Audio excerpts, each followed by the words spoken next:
of the times we associate grief with death only, and grief is really a natural response to anything or person that we find valuable and that we lose.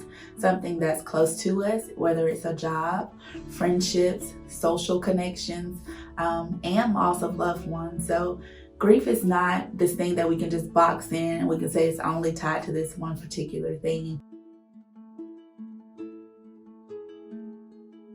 No, it's not stupid to grieve a way of life.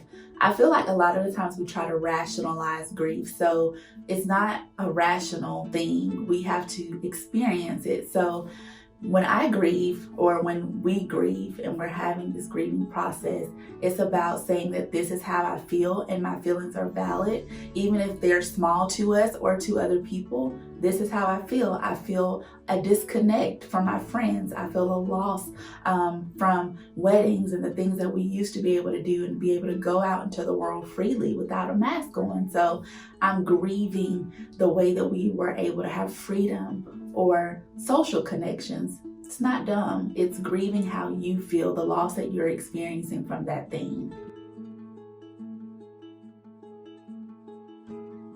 The way that we teach each other to cope with grief is to just allow each other to talk about our feelings. So I would encourage you to journal if you don't have anyone to talk to be intentional about your grief and be intentional about your feelings.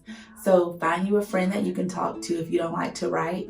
Also, just communicate with someone, anyone. I don't care if it's a coworker. Communicate with yourself. I know that sounds strange, but a lot of the times I can just talk myself through a thing or a feeling that I'm feeling at the time. Another thing is to meditate, to just find that moment of silence and kind of just get along with how we feel. And that's, again, being intentional about our grief and about how we're processing grief. So I know a lot of people have lost jobs during this COVID season. So with that, we sometimes identify ourselves through what we do in life. And so sometimes we can get boxed in. So if we look at that loss of job as like, I lost my job, I lost everything, then we'll get stuck there. But to say, yes, I lost my job and I feel, sad because I did, but now I get to try this new thing that maybe I've always wanted to do and watch that open up and unfold into something beautiful. So we can get some beautiful things out of ugly parts of life.